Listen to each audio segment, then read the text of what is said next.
The HomeTech podcast is supported by you. To find out more, go to HomeTech.fm/support.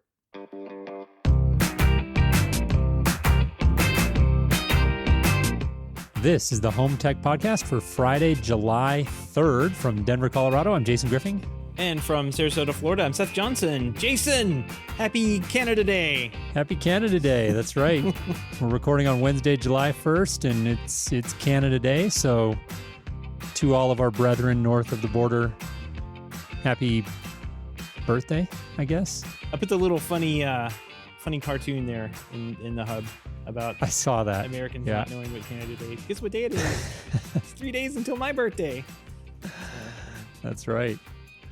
That's right. Well, speaking of Canada Day, actually, Seth, we got a great interview this week. We had Kirk Chisholm. He's the founder and CEO of Portal, and he came on the show and really fun conversation. We got into Kirk's background, which is a really interesting background. I won't spoil it, but he's got a really sort of deep and winding kind of history in the industry with some really interesting facets to it. So we spent a good deal of time sort of talking about his background and general perspectives on the industry, and then we got into this, what they're calling this ultimate dealer study.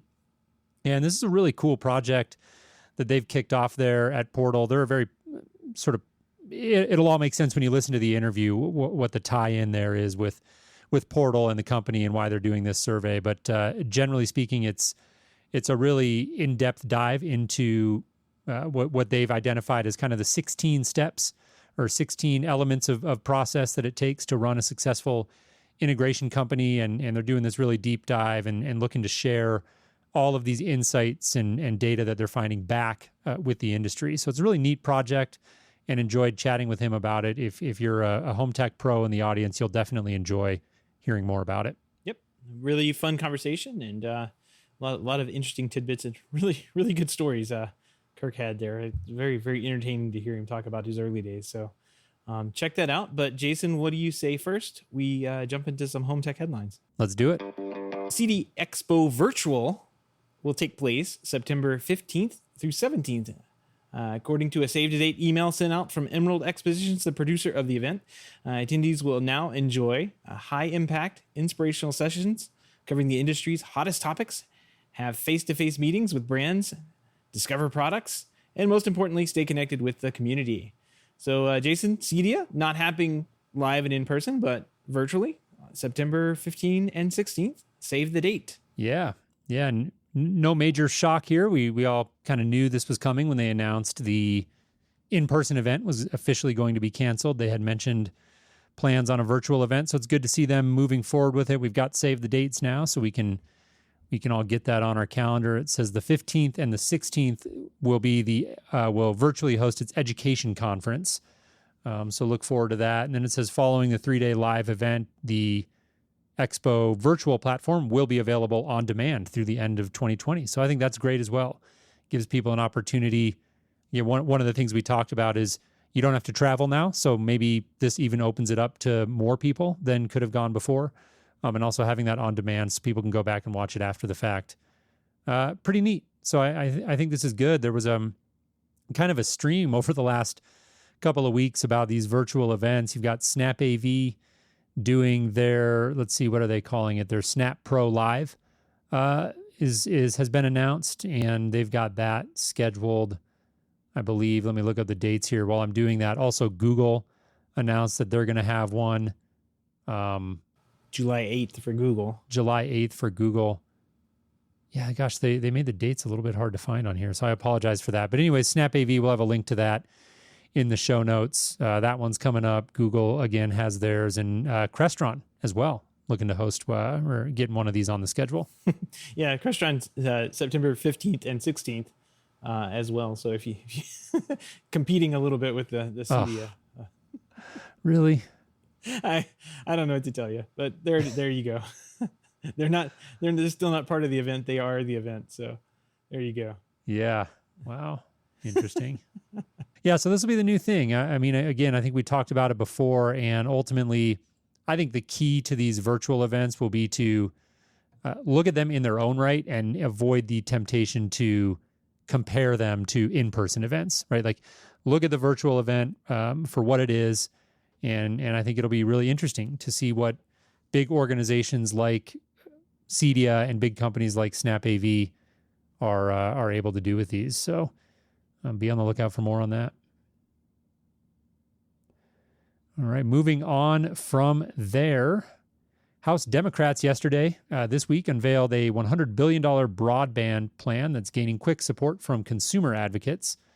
Quote, the House has a universal fiber broadband plan we should get behind, Electronic Frontier Foundation Senior Legislative Counsel Ernesto Falcon wrote in a blog post.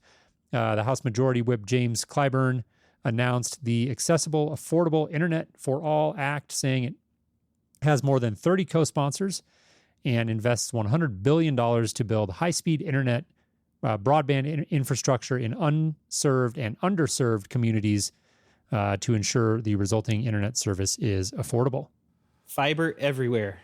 I think this is a great idea. This is something that some of these things in here I just couldn't believe don't already exist. Like there was a not only does it develop the underserved areas where you have download and upload speeds maxing out at 25 megabits per second, and somehow that's considered high-speed internet.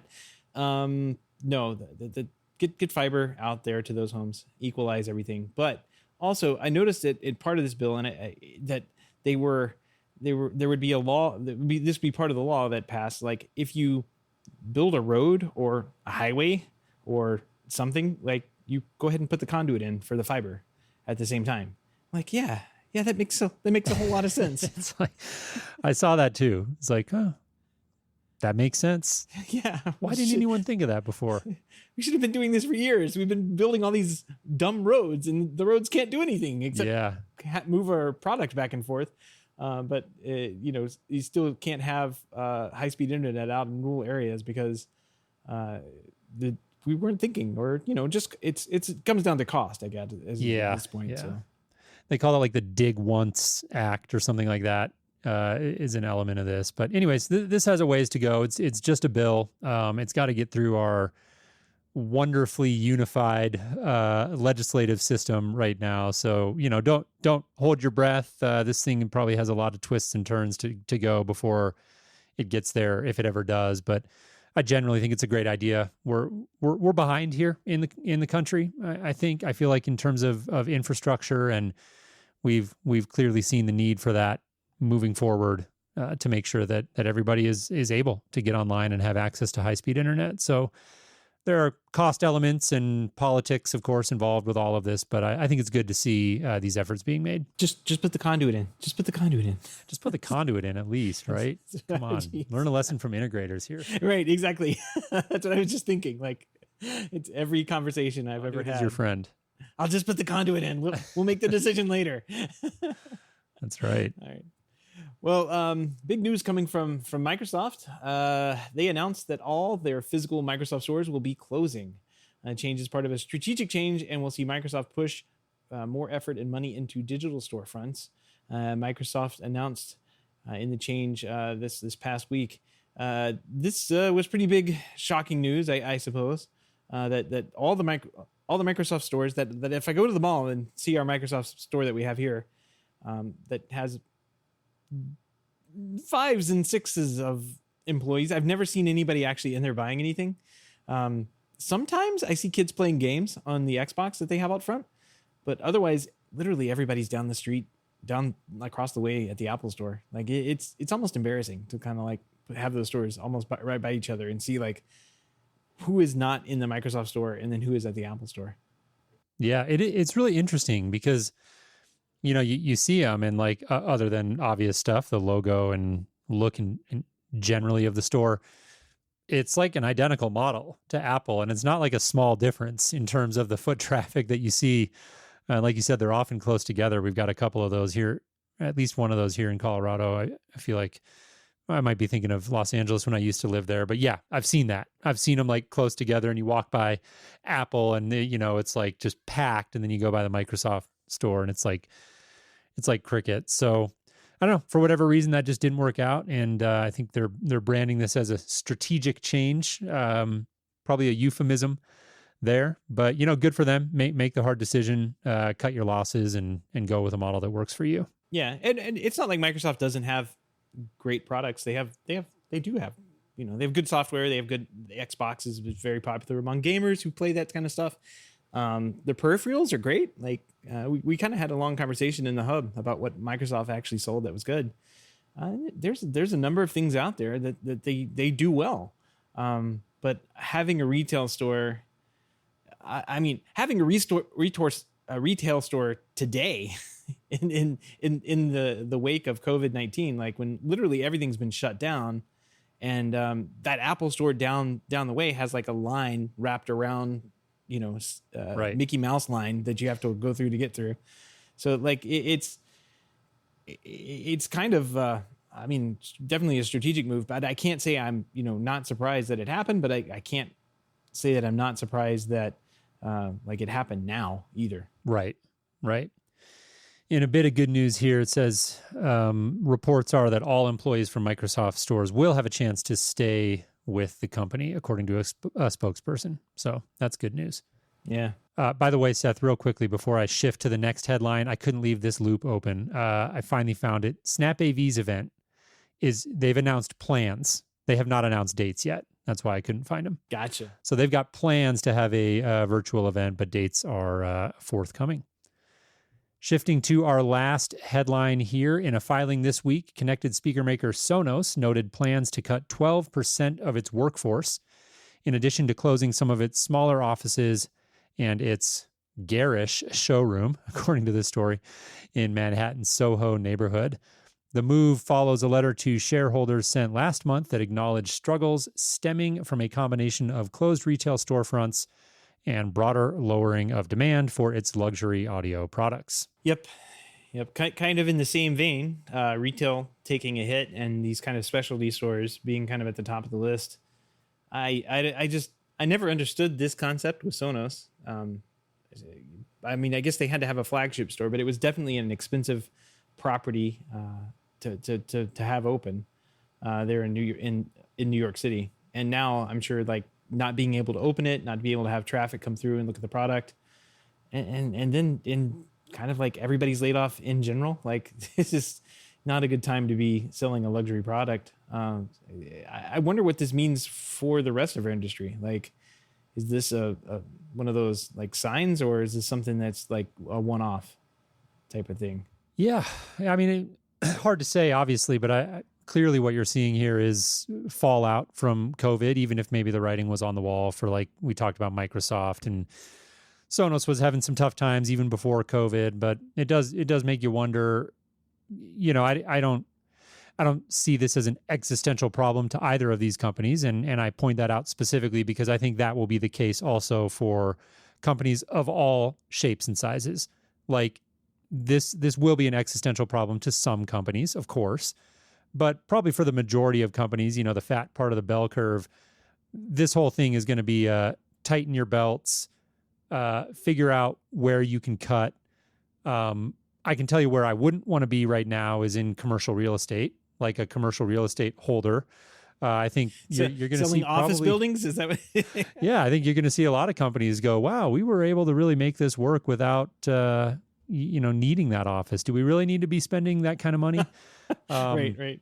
So anyways, I think that Sonos and Microsoft they're going to be just fine, as are most companies coming through this, with, obviously many exceptions. I'm not dismissing the gravity of COVID, but ultimately I think you're going to see a lot of this companies just reprioritizing in the wake of this. And I feel like, 2009 wasn't that far long ago, right? Like 2008, 2009. Right. What they used to call the Great Recession. I feel like that's still in at least my recent memory, and I feel like most of the guys that I work with and have talked to still kind of remember how business was done, or we're still kind of like almost working the same way with the same like procedures and policies. Like I don't think that they would have a hard time adjusting, right? Like, and I think that's what we've seen. I just, wonder about the rest of the world, There's clearly a domino effect when you start laying off 12% of a workforce, those people are without jobs. Then you start laying off retail stores and office buildings start closing. There's a domino effect there, and Yeah, have for to sure. kind of have to keep an eye on. You have to keep your ear to the ground, I suppose, and know what's coming. Yeah. And speaking of the people, I don't want to gloss over that. That's an important part of the story. Small consolation here, I'm sure, to some of these folks, but it does say that the company will be offering severance, healthcare, and career coaching for those impacted by the decision. So that's good. Companies have to make hard decisions like this sometimes, and it's for the greater good, so that the folks who are left at the company can continue to work in a hopefully a thriving business. But anytime a company can at least offer some help with that transition, obviously a very good thing. Yep. All the links and topics we've discussed tonight can be found at our show notes at HomeTech.fm/310. And while you're there, don't forget to sign up for our newsletter, which includes even further analysis as well as other industry news that may not have made the show. Again, that link is HomeTech.fm/310. Absolutely. And don't forget, you can join us live in the chat room on Wednesdays. We typically start around 7 to 7:30 p.m. Eastern. Find out more at HomeTech.fm/live. With that, Seth, what do you say without delay? Let's jump straight into our interview here with Kirk from Portal. We hope you enjoy. Hey, Kirk, welcome to the show. How are you? I am great. Thanks for having me. Yeah, we appreciate it. Fresh off the water, I understand, celebrating Canada Day up there in Nova Scotia. That's right. It is warm enough to go outside in Canada right now. Awesome. Well, enjoy that, and we appreciate you. We appreciate you coming on the show. We're looking forward to jumping into. You guys have this really cool dealer survey that we're going to spend a bunch of time talking about, getting into process and many facets of this topic that are near and dear to my heart. So I'm looking forward to that. But before we do that, let's start with a little bit of background and introduction. So first, you personally, Kirk, for any of our listeners who aren't familiar with you and your work, why don't you give us just a quick introduction and talk a little bit about your background in the industry? Sure. So I'm the founder and CEO of Portal, and that's what I do now. But I've been in the industry for, almost over 20 years now, which is weird when you stop and add it up. You're like, wow, that much time? This is supposed to be an industry where you get in, you make a little money and you leave, but then you end up like you're in there for decades. So I started back in about 2000. I worked in retail. So I worked for the Canadian Best Buy, Future Shop, for anyone who knows. Actually, Best Buy ended up buying them years later, and then now they're out of business. But so I worked for Future Shop, and I was the guy that would go to like people's houses and hook things up back when integrators weren't really a thing. I mean, they were like high-end AV shops, but custom installation as we know it now wasn't a thing. But what happened was the Linksys router, wireless router, came out, the WRT54G. Oh boy. And it changed everything, right? There's people that are probably remember that one. And when that thing came out, people needed help in their homes. Everyone needed help in their homes. So that was like, I traced that as like the catalyst that got me into this industry. So I started an integration company, I guess. I didn't call it that then, but I just was like the guy that hooked stuff up. People paid money to, and I did it on the side, and it got so busy. My retail store ended up telling me, look, you got to start your own thing. So I officially started a company, and I was in business for myself. I'm 19 years old. Did that for a few years in Canada. I'm in Nova Scotia. And then I get this odd call out of the blue. There's a guy going to business school at Notre Dame. He's doing his thesis that home technology is going to be as big in homes, or technology will be as big in homes as it is in businesses, and that homes will need an IT guy like businesses do. And so in doing this research, he found my website.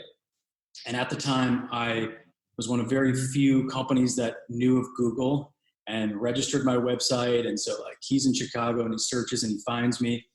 And we had a great talk about home technology. And he's like, okay, well, I actually want to build a company and I want to do this. I know the business side. And you clearly know the operational side. So why don't you just move to Chicago and we'll just do this and we'll become a home technology company across America. And I'm like, at this time I'm 23. I'm like, yeah, of course, why not? So he comes up, I meet him, and then I fly down, I meet his family, and I decided, I tell my parents I'm moving to Chicago. So I moved to Chicago, and we started an integration company. It was called Tech Connectors. And our thesis, or our approach to the industry, was we don't want to just do like high-end audio video installs, because that's for a small percentage of the population. Although we will do them, we want more steady work. And we saw the demand that was coming from the retail world for smaller installations. And if you remember back around 2003, that's when I started it. That was around the time that Best Buy bought Geek Squad, Robert Stevens' business. And so Geek Squad was like this new thing. And so we said, okay, Best Buy's got Geek Squad. Circuit City doesn't really have anyone. Sears doesn't really have anyone. Costco doesn't have anyone. And so, I mean, like most of the things that I've started in my life, we were so naive. Like, had I known how hard these things were going to be, I don't know why we ever thought we could do them, but that's generally how you're able to do things, right? You don't realize that you're not supposed to be able to do it, and then you do. So we decided we're going to go to Costco's headquarters, and we're going to tell them that we want to be your installation brand, and we want to help you compete against Geek Squad. We're like, at this time, we're probably like 6 employees. And they're like, of course not. And so we're like, okay. So then we finally got Circuit City, and we started doing a lot of installs for them. And then Sears headquarters was in Chicago, and we got the attention of Sears, and we got a meeting with them, and we helped them develop their go-to-market strategy for audio video, which was a super honor because Sears then was synonymous with service. And so we helped them build their end cap displays. If you went into any Sears and you saw this display of wires going through a wall and showing how complicated it was, that was my design with alongside Sears. So that helped us get the attention of Costco. So we called Costco again. Costco finally says, we'll fly out and meet you. And so they send their guy out, and we show them our operations, and they're like, okay, we'll start you off with 3 states and purchase order for this much product. We're like, okay. So it was pretty amazing. We developed this, we took services and we developed it and turned it into a product. So we actually packaged up install services. So we had like a TV on a stand install, and it had UPC and SKUs, and we registered the UPCs, and we had TV hung on a wall, and then we had a surround sound system, and we actually shipped product to Costco, and they bought physical boxes and products and put them on pallets and sold them in their stores. That's so very Costco. Yeah, well, I mean, because they're like, well, this is the only way we do business, so you need to make this a product. So we came up with a display. They gave us an end cap display in all their Costco stores in the Midwest. And there was our brand in Costco, my mother's favorite store. And I was like, Mom, I'm in Costco. So it was pretty amazing. Our model was, we didn't want to be beholden to the high end, and we didn't want to have no work when business was low and then more work than we could handle when business was booming. We wanted to get out of this cyclical nature of custom. So we thought that retail would be the way that we'd have a nice steady stream of installs consistently. And we built it up to a very nice stream of installs. So in our peak, our busiest month, we installed 1,000 TVs. Wow. So we were in 1,000 homes in 1 month. And the reason I tell the story this way is because this was the genesis and the reason for getting into the software business. Because, it's nice to say, well, all AV companies need some sort of software to help them. But when you're in 3 states and you have 60 employees plus another 50 contractors, and you have multiple warehouses, and you're doing 1,000 jobs a month, you cannot survive. You can't even begin to think about how to run a business like that without software.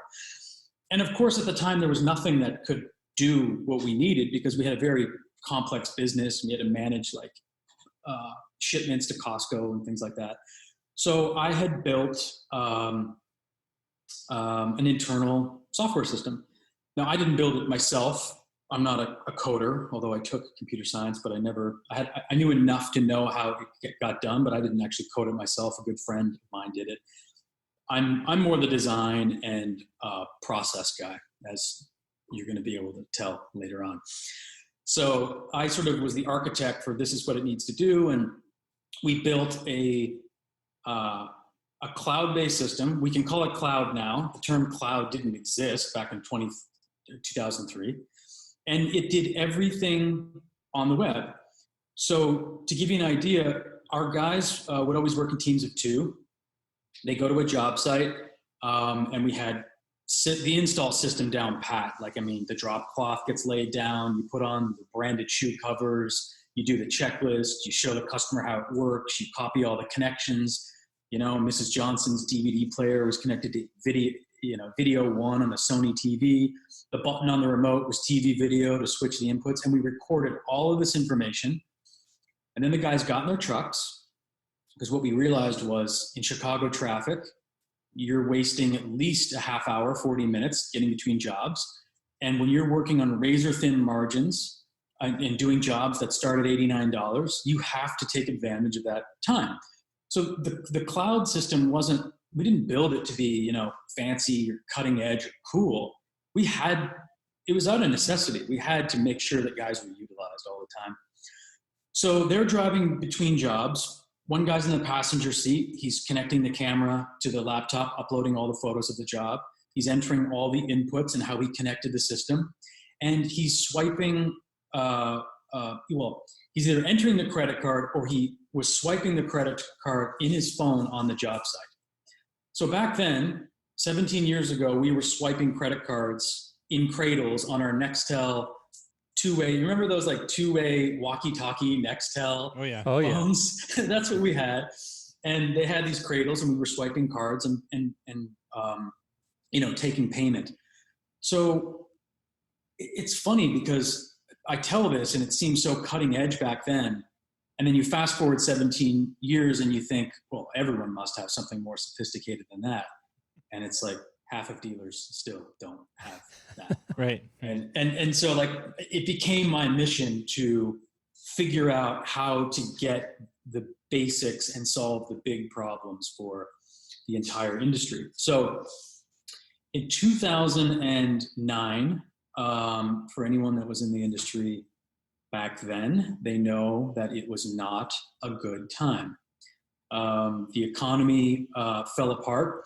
And because we had so much of our business in retail, all the retail business completely dried up.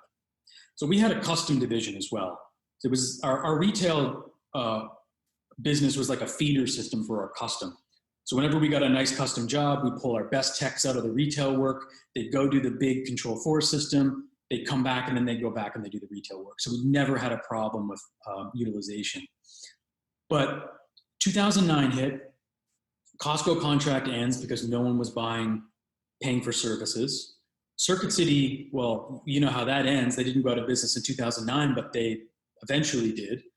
Sears, I don't know technically whether they're in business or not in business now, but they're basically gone. It was bad. And so I had a big decision to make. Was I going to spend another, say, 10 years to build up another service company, or was it time to go do something else? And when I evaluated everything that I had done, I realized we have this piece of software. We've sunk about $250,000 into it over almost 8 years. It's cloud-based, meaning that everyone could use it. That was my transition plan. I figured, how easy must it be to just charge dealers $100 a month and 10,000 dealers times $100 a month. Oh, I can retire in 5 years. This is simple. I mean, who doesn't need this software? No one's going to pay $250,000. They'll pay $100. So it's so funny. It's so naive looking back. Yeah, Jason and I are both over here just cracking up laughing by that one. Yeah. Yeah. It's hindsight's always 20/20. How hard can it be? Yeah. How hard can it be? It's already built. How hard can it be? It's just sales and marketing now, right? Turns out sales and marketing is the hardest part. So here's what I did. I had a lot of different friends in the industry that had integration companies. And so I got about 10 of them together across the country. And I said, here's what I want to do. I want to launch this software product, but I want to make sure that we do it right. And I want you guys to all evaluate it and use it in your business. And you'll use it for free. Of course, we're not going to pay. We're not going to charge you. And tell me what you change. And so we gave it to 10 guys and they all started using it. And I had calls and trained them all on it enough. And then after keeping in touch with them, sure enough, within a month or two, people aren't logging in, and they're not using it as much. And so I called them, like, what's going on? They're like, well, it's amazing, man. It's so great. It does so much. It's like, it's everything we've ever needed. I'm like, yeah, but you're not using it. Why? Well, our business doesn't really work that way. We don't really do inventory that way. We don't really do project management that way. We don't book jobs and schedule them exactly that way. And I was like, just change the way you do it then to match the software. And they're like, no. And so, there's your like, that would be your computer science, SaaS marketing 101 class. Is like, do you build a product and try to get your users to conform to the product? Or do you build a product has very simple, low common denominator features and let that adapt to the way people want to do business? And right. So that was a really tough pill to swallow, but it was the best thing that ever happened, because what ended up happening was I said to them, okay, I want you guys to all tell me what your one favorite feature is. Like, what's the one thing that this software does that you really do like, and that it does help you? And every one of them said the exact same thing. They said it's the catalog.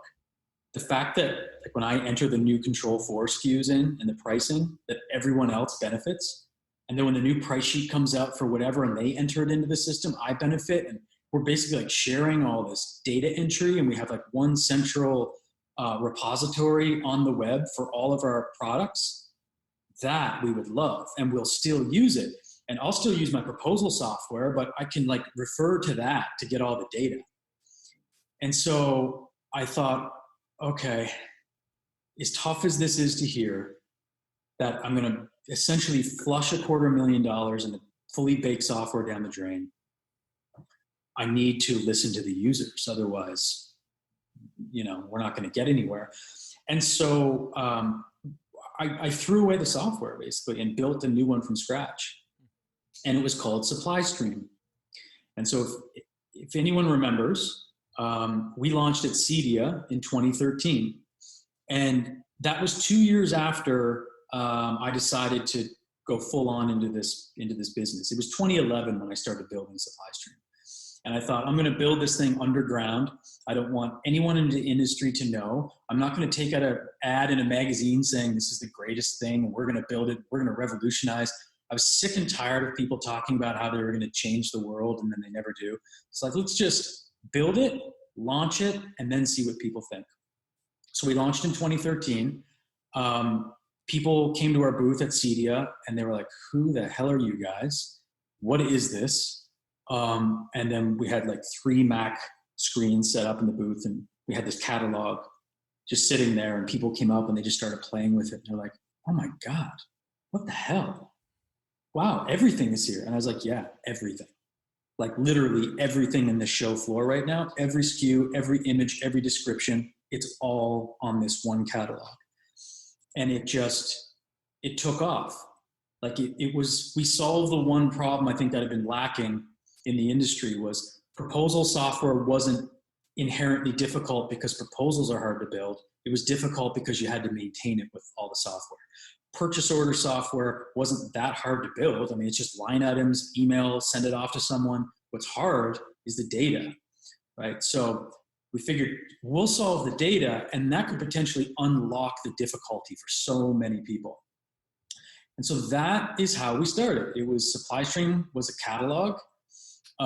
It was $29 a month. You got access to all the pricing, and then we just unlocked you. What you basically said, I buy from this company. You sent us either your price sheet or you sent us a invoice for a recent purchase, and then we unlocked all your pricing for you. So that's the long story of the genesis of it all. And that was SupplyStream as the first product. But then there's this sort of second chapter in the story, which is Portal, and all the different sort of iterations as we navigated through this CEDIA world to figure out exactly where we fit. Yeah, so talk about that quickly and just the evolution, because I love the background story. I've had many chances to get to know you, Kirk, and hear this kind of winding tale before, and I think it's such an interesting background. Would love to hear a little bit about the transition from SupplyStream to Portal. What did that look like? Again, kind of the quick version, and then where are you guys at today? And we'll use that as a way to set up kind of what you guys are doing on this process side. I really want to make sure we dive into that because there's some really interesting stuff there. But talk about that evolution and get into a little bit about who you guys are today at Portal. Cool. Okay, well, that's the second part of the story is a lot shorter. So here's what happened. We started gaining users, but we started gaining more interest from distributors and manufacturers. And I remember the first distributor came into our booth because after the dealers started seeing it, all the manufacturers and distributors started flooding into the booth. And some of them were like, what the hell is this? How do you have my pricing? Some of them were like, whoa, I can't believe this. Someone actually did this. We've been talking about this for years. We knew it was a matter of time. And basically what happened was the manufacturers said, what you've built, sure, it has a lot of value for dealers, but we think it has actually way more economic value for manufacturers and distributors, specifically manufacturers, because what you've solved is, in solving like the territory restrictions and the pricing for dealers and the different authorizations, you've effectively automated all the rules that are the prerequisites to build a manufacturer website in a protected wholesale industry. So they're like, why can't we just use your website? Why can't we all just use this portal? Why can't our dealers do commerce on this? I mean, my CEO has tasked me with building a new website, and I've been trying to do it for years, and you guys have basically solved the problem. So it was a really interesting idea because the big idea was, what if we could help manufacturers and distributors solve their technology problems, help dealers get a better buying experience, so all the websites are uniform, and because even today a lot of the websites just still aren't great to buy from, and then we'll let manufacturers pay the bill.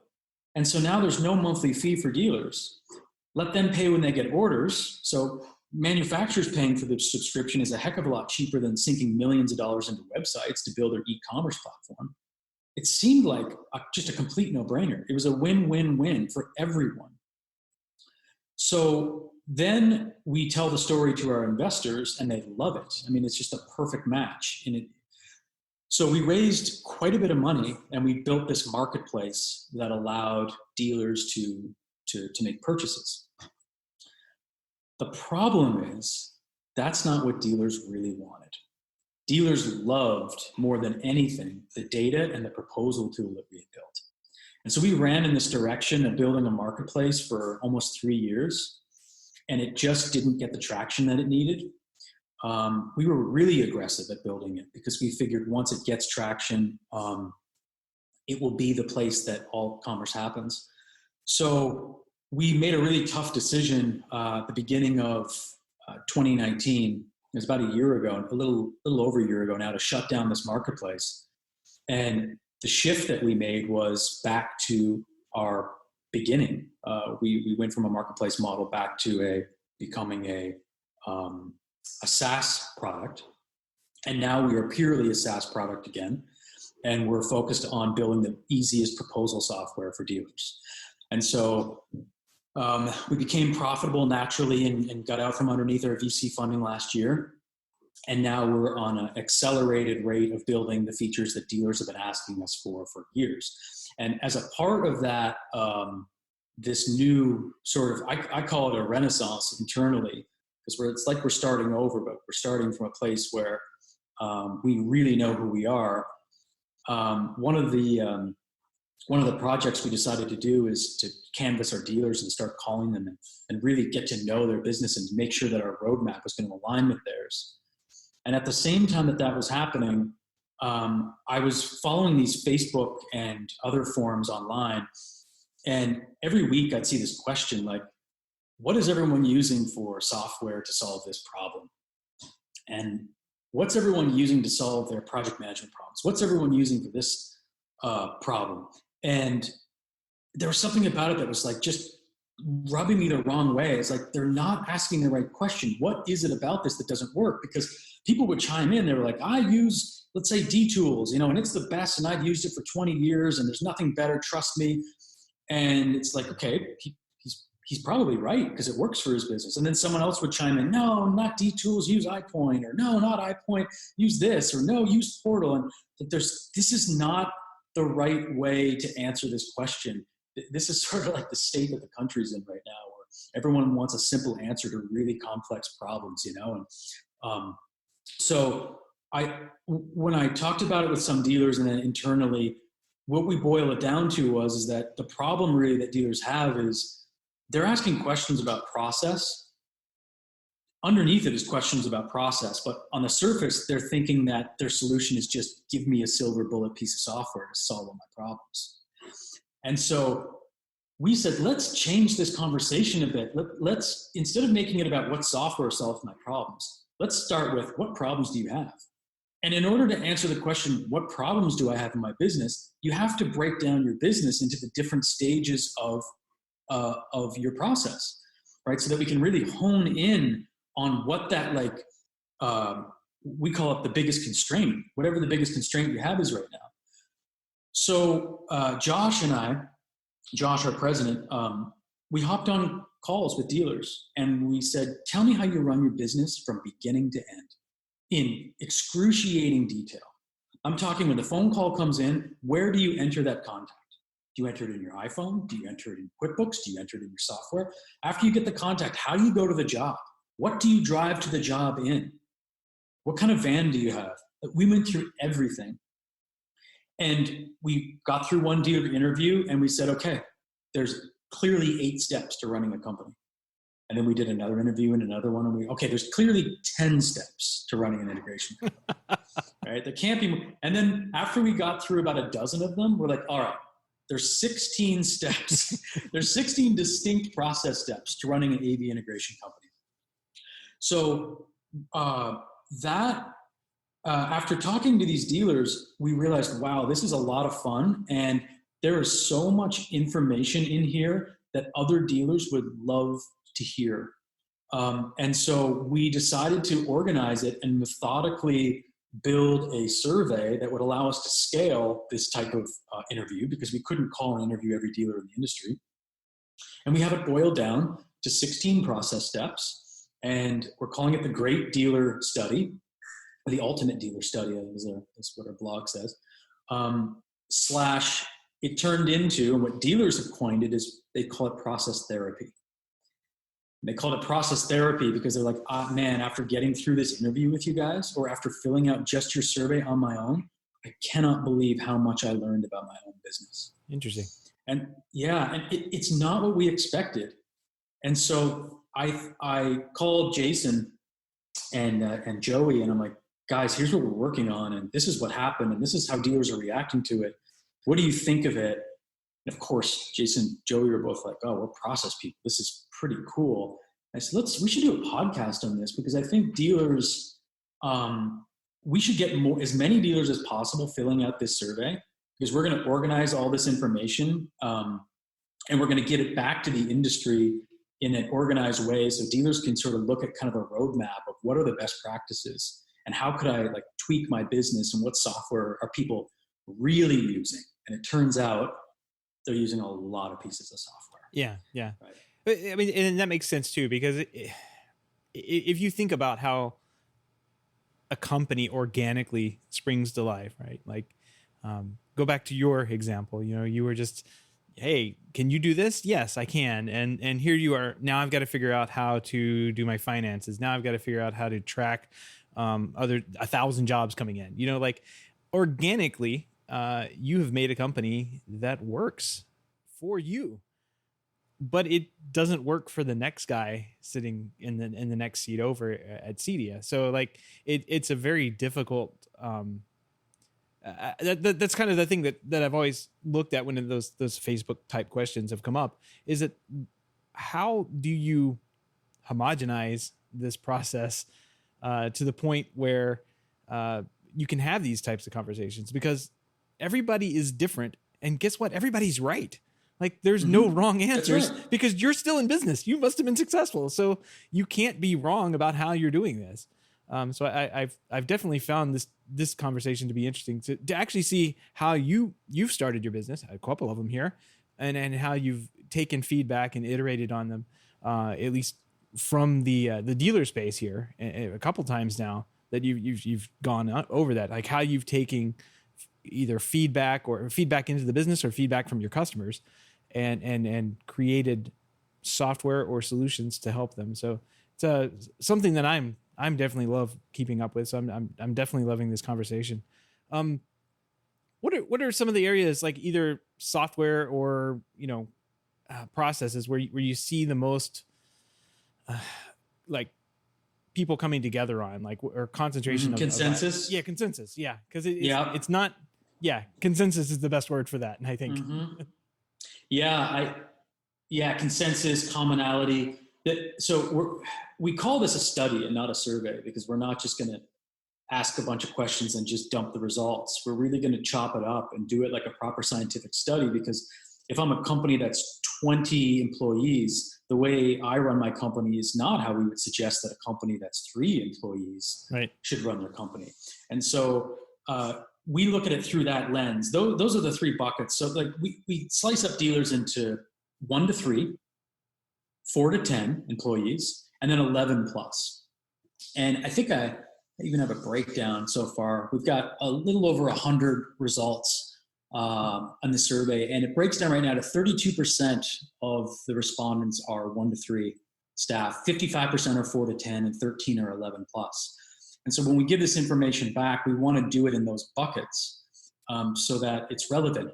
So to answer your question, I'll give you the response that kept coming up over and over that is the most common across everyone. And then there's a few that are common across different segments. So the one, well, I'm going to let you guess. Okay. What do you think, Seth? What do you think is the most commonly used piece of software in the audio video industry? QuickBooks. Yeah, there's 2. Yeah, it's like it's a tie between the most common. Do you mean like the most like AV centric one, or like or the one that's, I would say Excel or Word, one of those like office products? No, you're good. That's exactly it. It's Excel. It's Excel and QuickBooks. Yeah, there you go. Right, Excel and QuickBooks, 2 pieces of software custom built for the AV industry. Yeah. And they're the most popular, but it makes sense, and it is really neat to hear how creative guys are getting with Excel. And not to get more specific, it's Google Sheets. The Google suite of services is by far the most popular. Everyone uses a Google service. I say everyone, that's not a scientific response. More or less, the lion's share of people use Google in some way, shape, or form. And they're like, as soon as we win a job, we start a drive folder with the customer's name, and then we start a sheet, and then there's a checklist, and I couldn't believe how many of these interviews describe this, and I was just loving it, because there's 2 ways to look at it. It's like I could fight you and say you're doing it the wrong way, you should be using this software, but it's like, tell me how you do this, and what you're listening for is what they're really trying to solve and not how they're solving it. Right? Why are you really using the Excel sheet? Why is that easier? It's like, because I can change this column and I can put it in this order and it feels better. And so I would say that's the answer to the commonalities. It's Excel and QuickBooks. I'll give you a funny story. When I was attending CEDIA one year, I was talking to somebody, and we were lamenting how much we didn't like Visio and using it to do our drawings. And somebody next to me said, I'll never forget this. It's like, I use Numbers. Like, Numbers? What are you talking about? Like on a Mac? Like, oh yeah, Numbers. Like, you can really get in there and you can really like shade the cells and do all sorts of stuff. And I mean, he had some very, like, you can put shapes on a Numbers page and have the data that is there that is like structured like a spreadsheet, but you can also do all these other drawing things. And he did his entire drawing set there in Numbers, and it looked like it did with Visio. It was like the same symbols and everything are on there. It's quite impressive, but a little bit more work than I would want to put into something. So sure, but it's amazing to see how creative people get. Absolutely. Yeah, absolutely. I want to jump in here on some of these specific areas. You have the 16 steps, and really quickly, I'll go ahead and just rattle these off. So leads, CRM, site survey, proposals, invoicing, inventory, ordering, design and documentation, scheduling, project management, communication, change orders, time tracking, payroll, accounting, and service. And I got to say, first of all, when I read those 16 steps, I love it. It was such a great, I think sometimes just those simple frameworks of saying like, here, look at your business in these 16 parts. And if you're being thoughtful about all 16 of these, then you're probably in a good place. And there's no right or wrong answer like we've talked about. And I can imagine that's why you're hearing from dealers who are like, wow, this was kind of therapeutic because, we like having frameworks and we like being able to put structure to complex problems. And so I love that you came up with those. We obviously don't have time to jump into each one of those, but a couple of them, as I went through the survey, which was kind of fun for me to go through as a former integrator, one or two questions specifically jumped out at me that I thought might be fun to pick apart. So I'm a little biased as a former longtime project manager. That was certainly one that I was curious about. So maybe tell us a little bit about that one specifically. Like what are you seeing as sort of patterns or anything noteworthy? Did people? I know you had one question asking people like, what would you cite as great about your current approach or tools to project management? So what are people finding success with there? Yeah. So the nice thing about talking to people conversationally and doing the interviews is they give you the answers in real human layperson terms. And so when I ask someone, what do you have to do to run your business? They're like, well, got to win a job. All right. Then how do you win it? Then I got to get paid. Well, then what do you do? Well, I got to get the list of tasks. And then I got to send that list to my installers. And they got to prove to me that they got to show me that they're checking things off the list. Right? Just real simple, like, yeah, it is really simple when you kind of think of it that way. So my answer to the project management one is guys just want a list and they want to be able to check things off a list and they want to be able to check in every day and make sure that things got checked off a list. That's like the most basic thing that they want. And I always look at things in like the lowest common denominator, simplest thing that we can solve now, not all the bells and whistles. So when we ask dealers about project management, like, what do you use?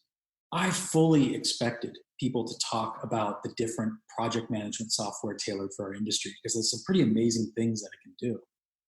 But it wasn't the case. It was like Excel, of course, was there. But the common project management solutions were Trello, right? Seth is throwing his hands. Because there's no video, he's throwing his hands in the air and he's saying Trello for the win. Because what an amazing piece of software. And if you looked at Trello, because some dealers were like, what's Trello?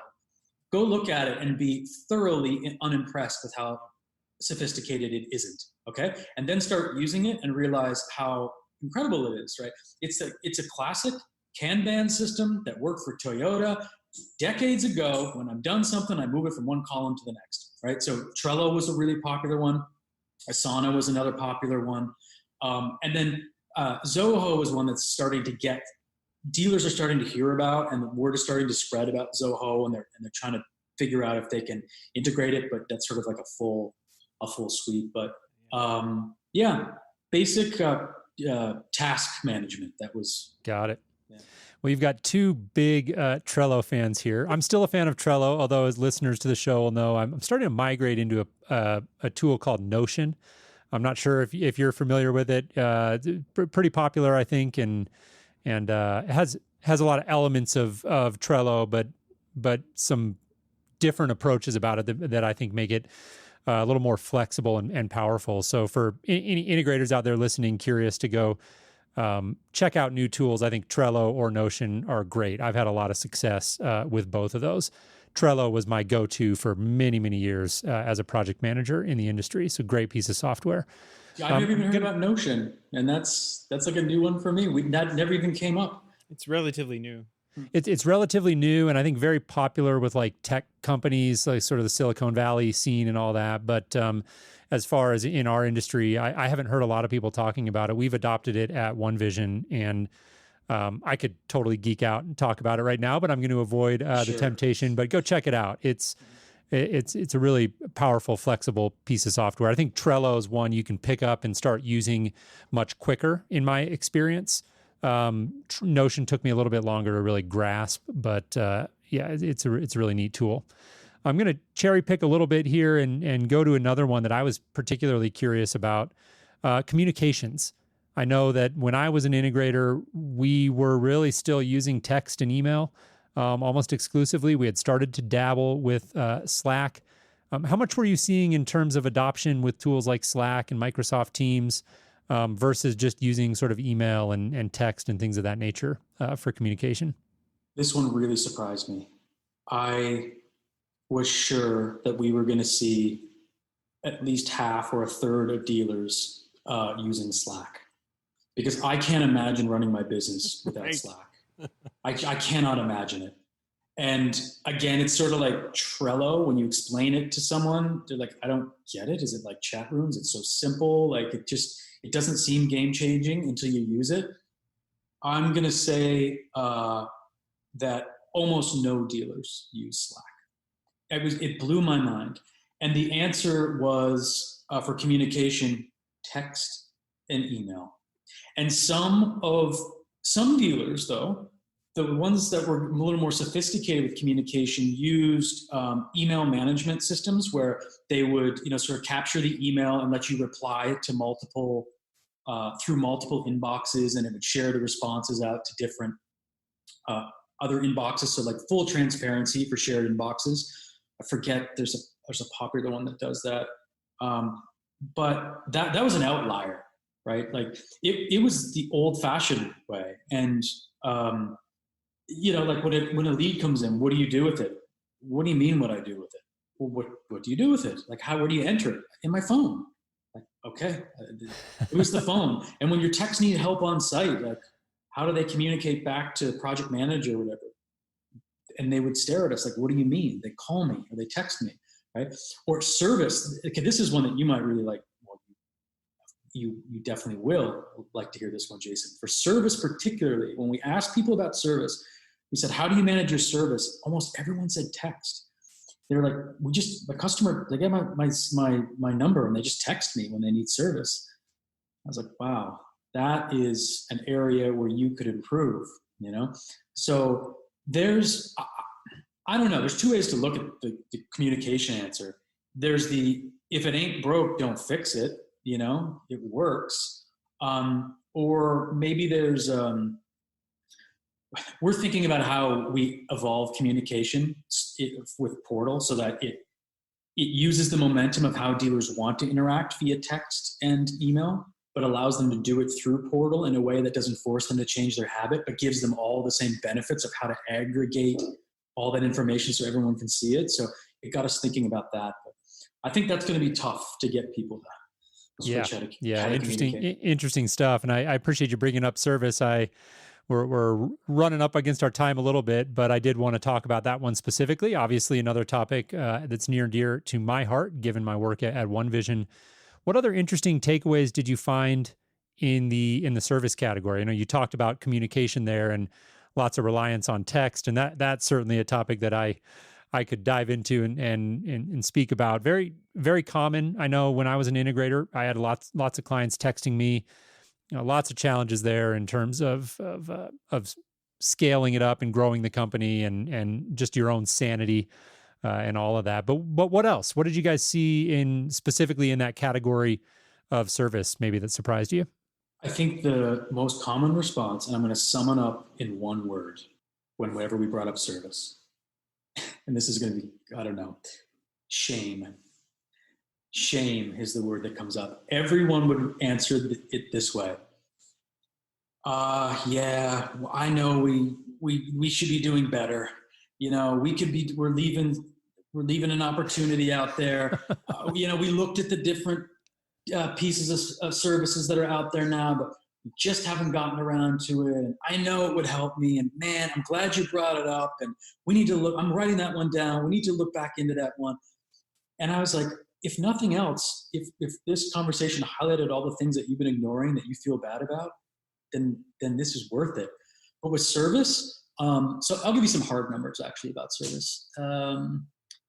Okay, 30% of dealers said they're offering some sort of recurring revenue, which that's pretty high. That was a surprise.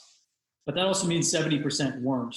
And the 70 that weren't, like I said, they felt bad about it. And that's kind of good because it tells them tells us that they're aware that there are solutions out there, but they just haven't gotten around to figuring out how to do it. Right. And did you get any sense for, I can't remember, I know I took the survey, but you said 30% are offering it. That is actually a bit higher than I figured, but how many of them are having did they indicate significant success with it? Because obviously offering it and getting traction with it are two different things. Did you get a sense for that in the study, or were you just focused on whether or not they're even attempting? Yeah, and when we say offering or attempting, it's more, do you have a plan that you're trying to sell right to customers? Whether we didn't really get into what their average ticket was and how much, sure, whether they were successful. It was more, are you offering a monthly service? Cool. Well, I love it. We're going to transition to wrap up here, but again, just a big fan of what you guys are doing with this, and I think it's a really neat survey. I would really encourage all the integrators in the audience to go take a look at it. I went through it myself and enjoyed the process. And what I love the most about it is that you guys are really digging deep into this and really seeking to understand the pulse of the industry when it comes to process, and you're looking to share that back out with the industry. I think it's a really unique approach that you guys are doing, and I'm a big fan of it. So I wish you the best of luck with it. I appreciate that. Yeah. The more dealers, the better.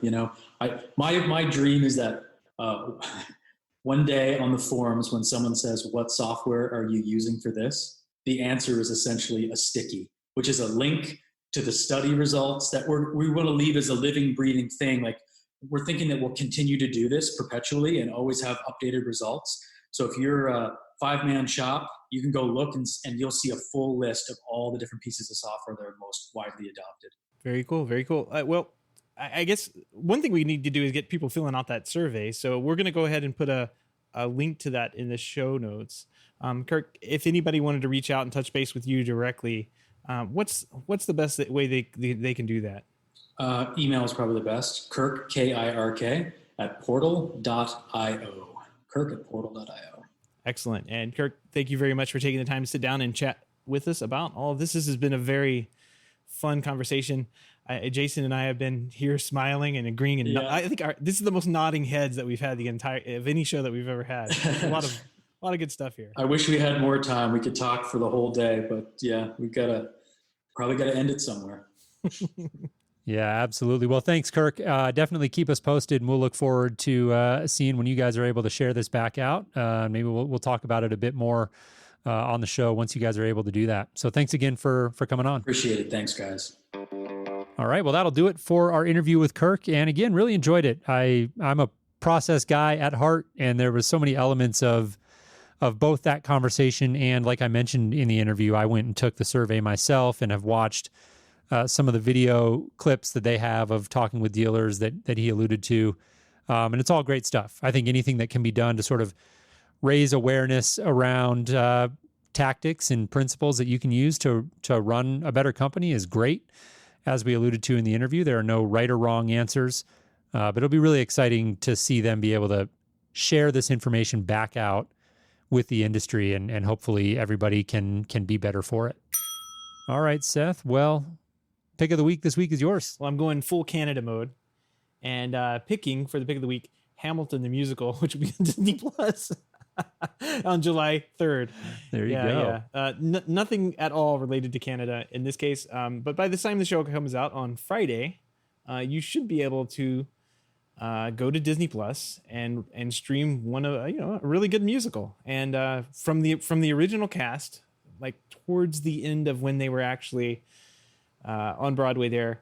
There was rumors that were going around and flying around that they recorded the original cast doing like the entire musical, and of course Disney snatched up the rights to that, and I think they were planning on waiting for much longer of a time to release this, but with COVID-19 coming along, I guess they decided to bump it up, and as Broadway's kind of shut down, this is one good way that you can, I guess, get a fix on your musicals if you like musicals. I happen to like this musical. This one's a really well done one, and lots of fun music in it.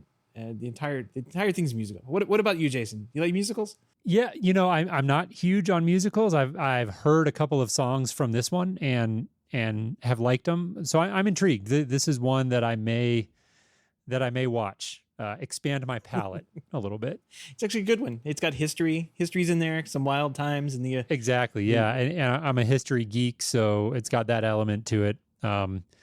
Yeah, I mean, I'm excited to see this. Like I said, I've heard a couple of the songs and enjoy it. I'm not very cultured when it comes to musicals, but this one is just, I mean, it's crazy the amount of hype, and people just are nuts about this musical. So I feel like I have to watch it. Yeah, this one had a lot of, like you said, hype, and I mean, just kind of, I don't know. There was a lot of like that organically grew out of it, just because of the cast that was the original cast that was put together is really where the magic happened. I think. I mean, it was very well written, but the original cast did such a great job. It started like producing all these, talk about it, and people selling out the theater every week, and then they just did a good job of keeping it in the zeitgeist, I suppose, for so long. That's right. And now it's I think now that Broadway shut down, it's not, but like now there's shows in just about every major city, London, San Francisco. I'm sure there's many others. So you can't go there to see it, but now you can hop on your TV and watch it if you're a Disney Plus subscriber for free, which is great. There you go. Well, Seth, this is ad hoc here, but I got a show tip for you. One we just finished. Go. All right. Have you seen Defending Jacob? No, Defending. It's on Apple. Yes, I haven't watched it, but I put it up there on the list. Yeah, it's based on a book. I haven't read the book, but my wife has, and it was really good. It's kind of a dark, sort of crime mystery drama. And really enjoyed it. So I won't belabor it, but I know we like sharing show tips every now and then. So we just finished that one, and highly recommend. J.K. Simmons, I will watch. He's in it. So yeah, I don't know what role he plays, but I'm a fan of that actor. So yeah, it was really good. I really enjoyed it. All right. Well, if you have any feedback, questions, comments, picks of the week, a show that I or Seth should check out, Seth or I should check out. Yes. Or great ideas for a show topic or guest, give us a shout. Our email address is feedback@HomeTech.fm, or visit HomeTech.fm/feedback and fill out the online form. And we want to give a big thank you to everyone who supports the show, but especially those who are able to financially support the show through our Patreon page.